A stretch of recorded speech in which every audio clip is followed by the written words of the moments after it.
Have you ever watched the person you love become a stranger right before your eyes? It doesn't happen all at once. It's a slow fade, a quiet corruption.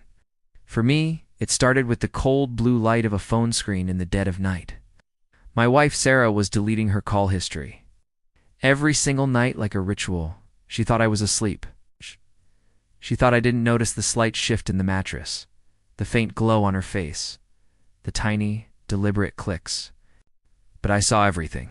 I knew with a certainty that chilled me to the bone that my life was a carefully constructed lie. And the truth was hiding in the digital graveyard she created before coming to bed. If you genuinely enjoy our stories, please subscribe to the channel. Tell us where you're from, what time it is right now. It's always fascinating to know how far our story flows. Our 10-year anniversary was a ghost. We sat across from each other at Gibson's Bar and Steakhouse on Rush Street in Chicago, the same place I'd proposed. The diamond on her finger felt like a prop. She smiled, but it never reached her eyes. They were distant, scanning the room as if looking for an escape. She'd been like this for months, the laughter we used to share, the easy intimacy. It was all replaced by a polite, brittle tension. She'd started working late, client dinners that stretched past midnight. Her phone, once a shared device for music and photos, was now guarded like a state secret. Always face down, always on silent. The first time I saw her delete her call log, my heart hammered against my ribs. I pretended to be asleep, my breathing slow and even. She swiped and tapped, her face illuminated, a mask of concentration. Then she set the phone down, rolled over, and let out a soft sigh, as if a chore was done. The betrayal was a physical thing, a cold stone in my gut. The discovery wasn't a single explosion. It was a series of small, sharp cuts. A credit card receipt for a hotel I'd never heard of, the Langham, right on the Chicago River. A $200 charge for room service. When I asked her about it, her voice was smooth as ice. Oh, that was a work thing. A client flew in, the company paid. She was so plausible, so dismissive, that I almost believed her. But the lie detector in my soul was screaming. Then came the text messages glimpsed over her shoulder. Vague, intimate little phrases. Tonight was amazing. Can't stop thinking about you.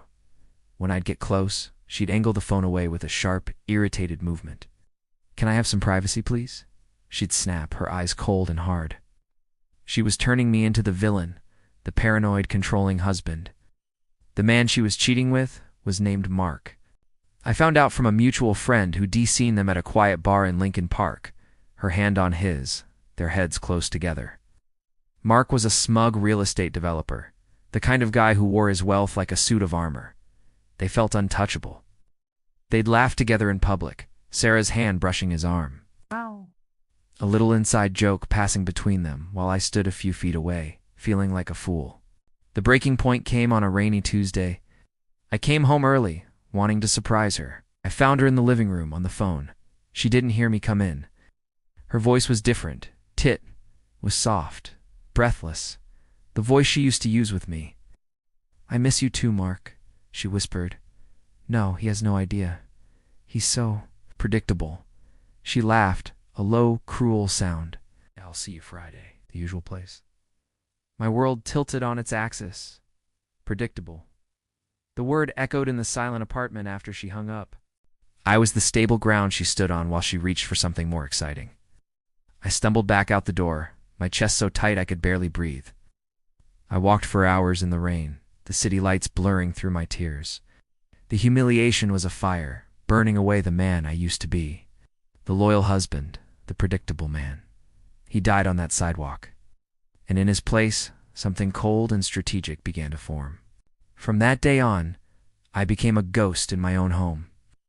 I played the part of the oblivious husband perfectly. I smiled. I asked about her day.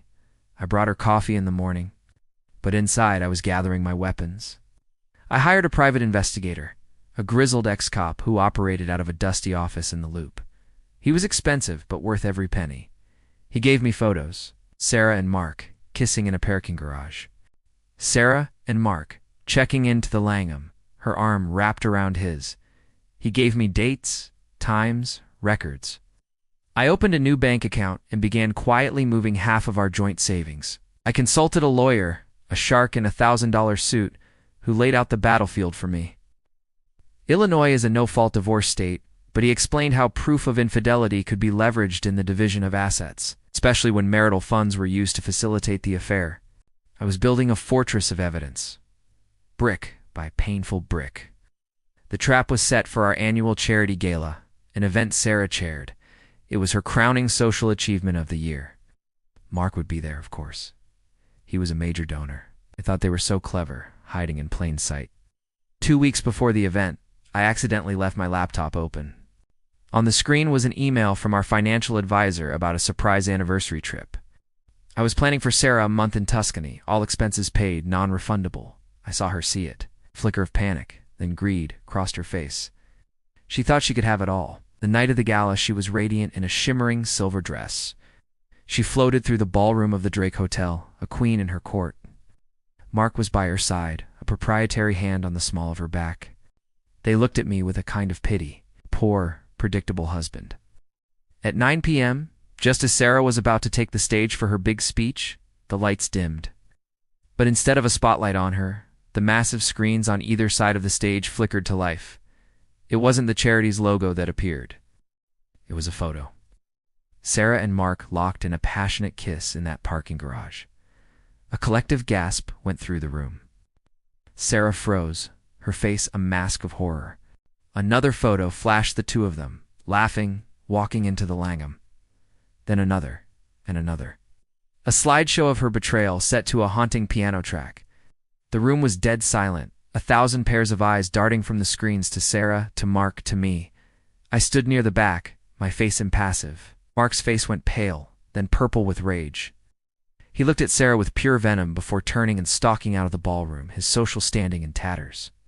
Sarah just stood there, exposed, shattered. Her friends, her colleagues, the entire world she had built, stared at her with contempt and disgust. The aftermath was brutal and swift. She was asked to step down from the charity board. Her friends stopped calling. The divorce was a formality. My lawyer used the evidence to ensure I kept the house and the majority of our assets. The Tuscany trip funds, which I had already secured, were mine. She was left with nothing but her shame and the whispers that followed her everywhere. She had to sell her car and move into a small, sad apartment on the outskirts of the city. The last time I saw her, she was working as a hostess at a chain restaurant, her face worn and tired, the light in her eyes completely gone. She didn't see me. I was just another customer, another face in the crowd. There was no satisfaction in it, no triumph. Just a vast, hollow emptiness where a decade of love used to be. I had one, but I had lost everything in the process. I sold the house on Rush Street and moved away from Chicago, leaving the ghosts behind. The end.